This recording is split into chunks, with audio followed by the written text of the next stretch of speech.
believe in God's existence. I believe in His oneness. I believe His everlasting has no end and no beginning. I believe.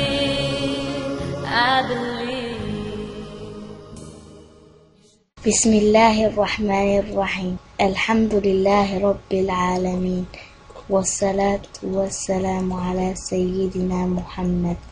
The Story of Nafeesah, the incredible Karama of Nafeesah. This is the story of Nafeesah. It is a well-known story, especially in the country of Egypt. The people of Egypt show the grave of Nafeesah with great respect and honor. Once when Nafeesah's father was giving a lesson, he was told about the news of the birth of his daughter by his maiden and replied that her name will be Nafeesah. He was pleased because it was among his supplication to have a child who he will teach the religion and become pious. The father of Nafeesah will take Nafeesah to every Islamic lesson. It was not surprising at a very young age. Nafeesah knew the whole Quran and the stories of her grandfather, Prophet Muhammad sallallahu alaihi wasallam. One day, while Nafeesah was still young, her father decided that they would go on a journey to Medina to see the grave of her grandfather, Prophet Muhammad sallallahu alaihi wasallam. The journey was hard. When they arrived, they made supplication, and her father told her how patient her grandfather was with the people and how committed he was to spread the word of Islam. As time went by, Nafeesah grew up to be pious, which was not surprising. When it came to the time when she had to get married, lots of people came to ask her father to marry her, but the reply was no, because Nafeesah's father wanted her to marry someone who was from the descendants of the Prophet and someone who was knowledgeable. Among them was Ishaq ibn Ja'far. He was from the descendants of the Prophet. After the reply, he went to the mosque and prayed and made a supplication. That very night, Nafeesah's father had a dream of the Prophet sallallahu alaihi wasallam saying Nafeesah should marry Ishaq ibn Ja'far. The next day, Ishaq ibn Ja'far came back and asked again. Nafeesah's father accepted. Then there was a marriage held. Many of the knowledgeable people attended. Later on, the situation in Medina changed and the people of Medina started to do haram acts and commit blasphemy. Nafeesah decided that they will leave Medina and go to Egypt. She was known in Egypt because when the people of Egypt came to Medina to visit the Prophet's grave, they would see her there. When they arrived in Egypt, they were given presents and a warm welcome because the people of Egypt loved the descendants of the Prophet very much. Also, Nafeesah saw Ash-Shafi'i repeatedly because he lived in Egypt and gave lessons there. Furthermore, Ash-Shafi'i was frequently sick and he used to send 2 messengers to ask Nafeesah to make supplication for him twice. And even before the 2 messengers came back, Ash-Shafi'i was cured, but the third time it was not accepted because it was time for him to die.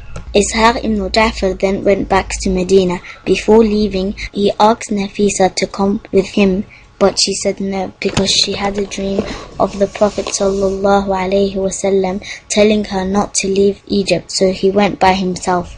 While he was in Medina, there was a drought because the river Nile had dried, and this was a hardship for the people because the river Nile was used a lot. The people of Egypt decided to ask Nafeesah.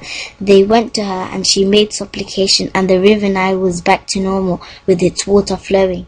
This was a sign that Nafeesah's supplication was accepted by the will of Allah. While Ishaq ibn Ja'far was still in Medina, Nafeesah passed away. This moment was a sad time for the people of Egypt because they had seen her as an important person and one with a lot of knowledge. But before she died, she told the people if she had died and her husband did not arrive yet from Medina, then they should not bury her until her husband had came back. And she unveiled her grave and told them they had to bury her in that grave that she had dug to remind herself that she would die one day. She recited the Quran 600,000 times in her grave.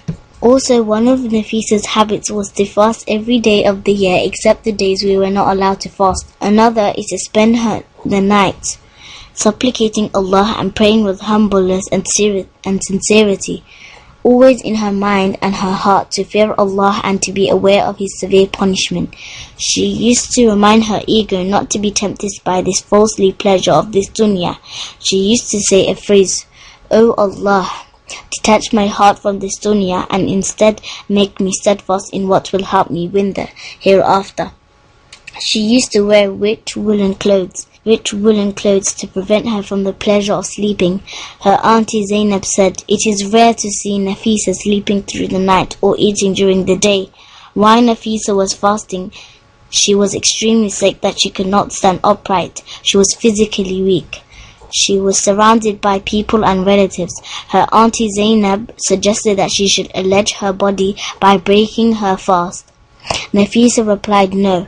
It has been 40 years I have supplicated Allah to accept my wish, which is to die while fasting." So she died while fasting. When Ishaq ibn Ja'far returned to Egypt and the people told him that his wife had died, he told them he will take her to Medina and bury her next to her grandfather. The people refused and they gave him money, presents, and they even showed him the grave that his wife had dug. But this did not change his mind, so the people went to their homes as it was getting dark. That night, Ishaq ibn Ja'far had a dream of the Prophet ﷺ telling him that he should give the people back the money and bury his wife in Egypt. So the next day, Ishaq ibn Ja'far gave the money back and then told the people he'd agreed. The people were surprised because he was known for being firm in agreements. Nafeesah died 40 years after Ash-Shafi'i. You should have the belief that our Creator is attributed with sight, hearing and speech. It's eternal and